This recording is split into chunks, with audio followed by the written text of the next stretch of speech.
بولو نا, نہیں کھائیں گے. آپ سب کچھ ہی کھا جاؤ یار. پھر اللہ میاں نے کہا دو قسم کے, ایک ہے اکل الحرام اور ایک ہے الاکل الحرام. مولوی صاحب بیٹھے اس کا مطلب سمجھتے ہیں. اسلام نے دو پابندیاں لگائی ہیں. ڈاکٹر ایک پابندی لگاتا ہے صحت کے لیے نقصان دہ تو نہیں کھاؤ, فائدہ مند ہے تو کھا جاؤ. وہ کہے گا لڈو وہ کھائے جس کو شوگر نہیں ہے, جس کو شوگر ہے وہ لڈو نہ کھائے وہ. لیکن اللہ میاں نے ایسی پابندیاں لگائی ہیں جو انسان کو انسان بنانے کے لیے ضروری ہے. اللہ میاں نے کیا کہا, دیکھو جانور جب تم کھاؤ گے تو اکل الحرام اور الاکل الحرام کا کیا مطلب, ایک چیز ایسی ہے جو ہے ہی حرام, وہ کبھی حلال ہو نہیں سکتی. جیسے سور کا گوشت ہے, کتے کا گوشت ہے, چھپکلیاں, چوہے. یہ آپ اگر لوگوں کو قرآن پڑھا کر جو ان سے اجرت لے رہے ہو نا, اس سے بھی اگر چوہا خرید کے کھاؤ تو حلال بولو, کیونکہ ہے ہی گندا پلید. خنزیر ہے ہی پلید, نہیں کھا سکتے آپ. انسانوں کے کھانے کی چیز نہیں ہے یہ. دوسری چیز ہے, کچھ چیزیں اپنی ذات کے اعتبار سے حلال ہیں, لیکن تم جن پیسوں سے خرید کے کھا رہے ہو, ان پیسوں سے جب خرید کے کھاؤ گے تو حلال بھی کیا بن جائے گی, حرام. مثال کے طور پر آپ کے ابا کا انتقال ہو گیا اور بہنوں کی جائیداد آپ پی گئے. بہن کا پلاٹ تھا وہ آپ نے بیچ کے پیسے رکھ لیے. اب ان پیسوں سے آپ مدینہ کی کھجوریں خرید کے کھا رہے ہو, جیسے کہ لوگ کھا رہے ہوتے ہیں. کیونکہ میں نے اکثر دیکھا ہے حج پہ جو جا رہا ہوتا ہے نا, مجھے لگا ہوتا ہے ابا کا نیا نیا انتقال ہوا ہے اور پوری وراثت اس کو ملی ہے, تبھی بڑے مزے سے حج کرنے جا رہا ہے. ہر حاجی سے بدگمان نہ ہو, لیکن میرے پاس رپورٹیں ہیں. ایک صاحب مسجد کے چندے سے پیسے کھا کے عمرہ کرنے چلے گئے. عجیب بات ہے یار, تو عمرہ کرنے تو جا رہا ہے, کم از کم چندہ کھا کے نہ جائے یار. تو اب وہ کھجور خرید کے کھا رہا ہے, زمزم خرید کے کھا رہا ہے. تو یہ کیا ہے, یہ الاکل الحرام ہے. کیا مطلب, یہ عقل ہی حرام ہے, چیز حرام نہیں ہے, اس کا کھانا کیا ہے, یہ حرام ہے. کیوں, آپ ناجائز پیسوں سے کھا رہے ہو. یہ دو پابندیاں کس نے لگائی ہیں, اسلام نے. دنیا میں دیکھو حکومت جب قانون بناتی ہے تو لیگل اور انلیگل تو ہوتا ہے, حلال و حرام نہیں ہوتا. حلال و حرام کس کا ٹاپک ہے, مذہب کا. اگر آپ مذہب سے دستبردار ہو جاتے ہو تو حلال حرام کی ساری بحث آپ کی ایک طرف. پھر آپ کتے کھاؤ, پھر آپ چوری کے پیسوں سے زمزم پیو. قانون پکڑ لے گا تو ٹھکائی ہو جائے گی, نہیں پکڑے گا تو وہ کیا ہو جائے گا, سب جزوے بدل بن جائے گا. تو آپ کو انسان بننے کے لیے, فطرت پہ چلنے کے لیے اسلام کے علاوہ آپ کے پاس کوئی آپشن نہیں ہے. اس لیے میرے بھائی, اسلام کا جو ایک پورا نظام ہے, آلٹرنیٹ جو اسلام نے پیش کیا ہے دنیا کے نظام سے ہٹ کے, اسی میں ہمارے لیے نجات ہے. اور آپ ان جن ملکوں میں رہتے ہو, ان کا بہت بڑا احسان ہے کہ یہ اسلام پہ چلنے میں رکاوٹ نہیں ہے آپ کے لیے. مجھے پتا چلا یہاں اسکولوں میں مسلمان بچوں کو نماز کا ٹائم دیا جاتا ہے, ہمارے ملک میں نہیں دیا جاتا. اسلامی کنٹری میں بچے بتا رہے ہوتے ہیں ہماری کلاس ٹائم ہے, نماز کا ٹائم ہے, ٹیچر ہمیں نماز پڑھنے نہیں دیتے. دفتروں میں ہمارے یہاں دیا جا رہا ہے دفتروں میں نماز کا ٹائم. اور بچوں کو یہاں مسلمان بچوں کو حلال اگر وہ کھانا چاہیں تو حلال ان کو میسر ہے. تو کتنی آسانی ہے بھائی. ہمارے یہاں بھی حلال ہے, لیکن ہمارے یہاں جو حلال ہے نا وہ الاکل الحلال مشکل ملے گی آپ کو. ہوگا حلال مگر پتہ نہیں کن پیسوں سے ہوگا. وہ وہی مثال ہے نا, میں مثال دیتا ہوں. ایک آدمی نے مرغی چوری کی, الٹی طرف سے ذبح کر رہا تھا. اس نے کہا بھائی ادھر سے ذبح کرنے سے حرام ہو جاتی ہے. اس نے کہا پہلے کون سا حلال تھی وہ.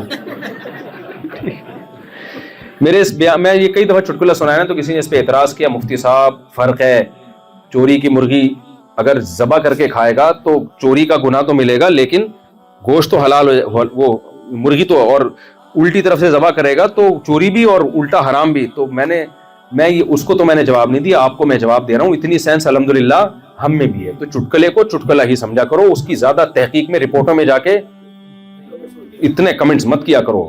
ہمیں پتہ ہے یہاں سے اور یہاں سے چوری کی مرغی میں بھی فرق ہے, لیکن سمجھانے کے لیے تو بولنے دو یار. تو اتنے بڑے بڑے فنٹر پاکستان میں پڑے ہوئے ہیں نا, پورا اس کا اینالائز کرنا شروع کر دیتے ہیں, تجزیہ کرنا شروع کر دیتے ہیں, اور پھر ہمیں سمجھانا شروع کر دیتے ہیں. آپ کو یہ فرق نہیں پتا, آپ مفتی ہو, آپ عالم ہو, آپ نے بھائی ہمیں بچے کو پتا ہے تو ہمیں بھی انشاءاللہ امید ہے. ہم نہیں کہہ رہے بہت بڑے کوئی فنٹر ہے, ہم اتنا تو پتہ ہی ہوتا ہے سب کو, لیکن ہے تو پھر بھی حرام نا, چاہے یہاں سے کاٹو یا بس بتانا یہ مقصد ہے. گناہ سے پھر تھوڑی بچو گے, کیونکہ مرغی چوری کی ہے تو چوری کا تو آپ زمزم بھی پیو گے, وہ بھی کیا ہوگا, حرام ہوگا آپ کے لیے.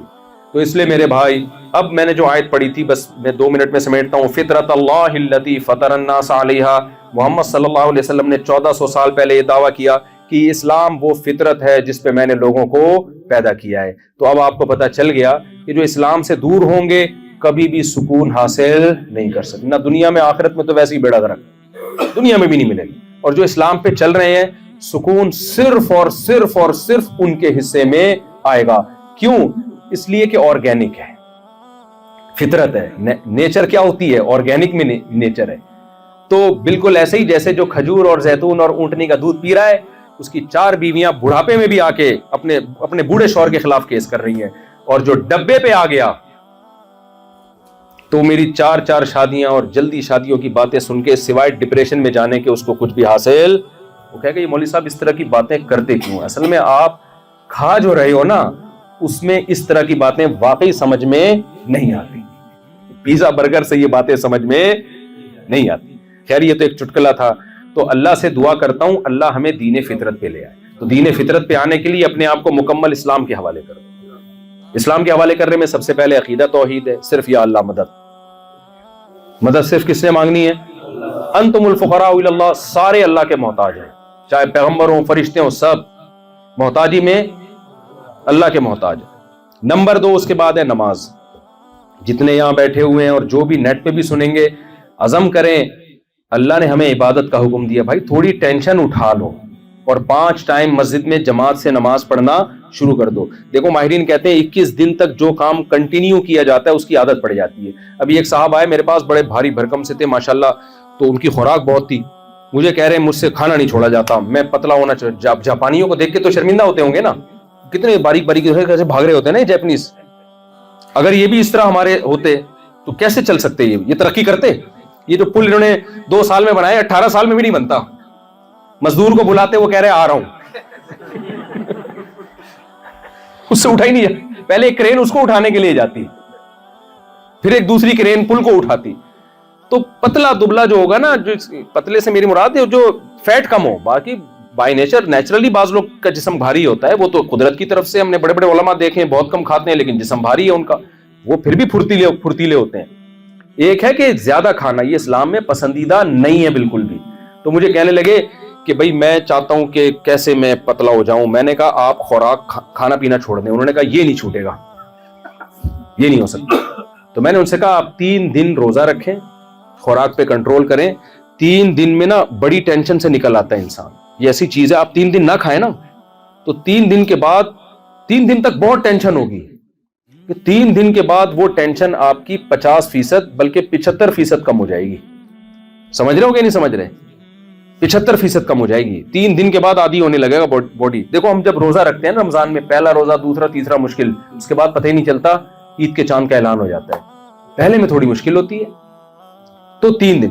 پھر میں نے کہا جب 21 دن آپ خوراک پہ کنٹرول کرو گے, روٹی چاول اور یہ آلو چھوڑ دو گے. ہر ایک کے لیے چھوڑنے کا حکم نہیں ہے روٹی چاول, جو کیونکہ لوگ کہتے ہیں آپ تو گندم کے بڑے فضائل بتاتے ہو, جو گول ہو چکے ہیں ان کی بات کر رہا ہوں میں. تو جن کی لمبائی چوڑائی برابر ہو چکی ہے, تو میں ان سے کہتا ہوں بھائی ڈاکٹر کہتے ہیں, ہم کیا کہتے ہیں, ماہرین کہتے ہیں 21 دن تک آپ خوراک پہ کنٹرول کر لو.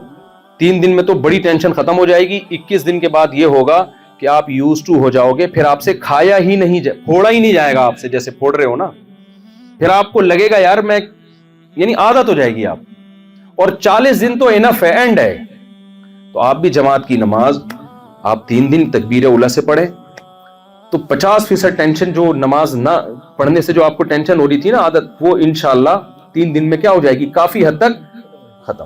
اور پھر 21 دن پابندی اور 40 دن پابندی کر لینا تکبیر اولیٰ کی, زندگی بھر انشاءاللہ آپ کو نماز کی عادت. اور اس کے لیے آسان طریقہ ہے, تبلیغ میں نکل لو, یا سہ روزے کی جماعت لگا لو یار. 3 دن تکبیر اولیٰ سے کتنا آسان ہو جائے گا. اور پھر چلہ لگا لو, اور 4 مہینے میں بیڑا پار ہو جائے گا انشاءاللہ. ٹھیک ہے نا. بہت تو کچھ کرنا پڑے گا میرے بھائی. جس ماحول میں انسان گمراہ ہوتا ہے اسی ماحول میں انسان سدھرتا نہیں ہے. سدھرنے کے لیے انوائرمنٹ اور ماحول تھوڑا سا چینج کرنا پڑتا ہے. تو اللہ تعالیٰ مجھے بھی سیدھے راستے پہ چلنے کی توفیق دی, اور آپ کو بھی. اور نماز ہو گئی, اور 1-2 باتیں اور جتنے ینگ جنریشن یہاں بیٹھی ہو بھائی, نشے کے قریب کبھی بھی بھول کے بھی مت جانا. یہاں شراب اللیگل ہے, شراب یہاں لیگل ہے, اللہ کے قانون میں اللیگل ہے. اللہ نے شرابی کے بارے میں حکم دیا کہ 80 کوڑے مارے جائیں اس کو. گورنمنٹ کا کام ہے آپ خود نہ کسی کو پیٹنا شروع کر دیں. تو آج کل تو اسلامی حکومتوں میں کوڑے نہیں لگ رہے, تو یہاں آپ کہاں سے توقع رکھیں گے؟ تو آپ کے بس اللہ کا خوف ہی آپ کو بچا سکتا ہے. اللہ کو بہت سخت نفرت ہے شراب پینے سے, تو اپنے آپ کو ان ایکٹیویٹیز سے بچاؤ. اور میرے بھائی میں تو ڈنکے کی چوٹ پہ کہتا ہوں, لوگ ناراض ہوتے ہیں, گرل فرینڈ کی طرف مت جاؤ. یہاں کا کلچر ہے گرل فرینڈ, کوئی لڑکی آپ کے قریب آتی ہے آپ بولو بھائی نہیں. ہمارے مذہب میں خدا کے قانون میں کیا ہے یہ حرام. آپ 4 شادیاں کرو یار, مت رکو آپ کسی سے, ڈرو مت. اس میں اللہ نے آپ کے لیے لیگل کیا ہے. اور ویسے بھی میں یہاں بیان کر کے آیا ہوں نا, بیچارے جاپان کے لوگ تو چاہ رہے ہیں کہ نسل بڑھے یہاں پہ, اور پیسے مل رہے ہیں بچہ پیدا کرنے پر. وہ تو کہہ رہے ہیں بھلے یہاں کا نیشنل کوئی بھی ہو. یہ ان کی خوبی ہے کہ ان میں قوم, یعنی اس طرح کی قوم پرستی کے دوسرے کو نیچا کرنا, یہ والی قوم پرستی ان لوگوں میں نہیں ہے. نہ مذہب کے معاملے میں یہ متشدد ہیں, تو یہ آپ کو انہوں نے سہولت دی ہوئی ہے.